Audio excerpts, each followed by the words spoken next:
cris de la terre. Le temps qu'il fait nous rappelle que nous ne maîtrisons pas tout.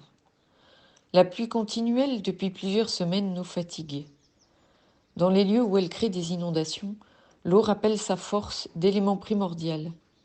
L'eau, symbole de vie, est aussi dans ces occasions-là porteuse de mort, et nos cœurs se serrent devant les drames soudains qu'elle provoque.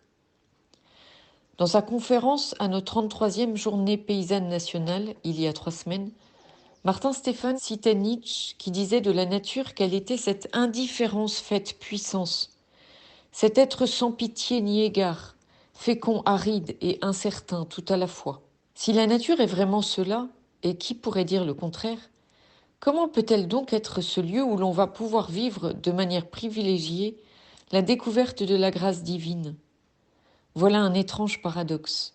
Car un dicton le dit clairement, Dieu pardonne toujours, l'homme parfois, la nature jamais.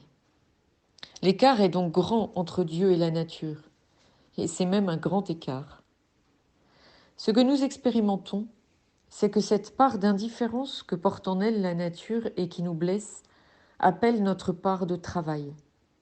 Pour s'adoucir, se réguler, s'embellir, la nature doit être travaillée. Le paysan lui donne sa sueur, qui est un peu de sa chair et son sang, pour qu'elle puisse produire du fruit, le fruit dont on a besoin. Mais quand il a fait cela, le paysan sait que ce n'est pas lui qui produit le fruit.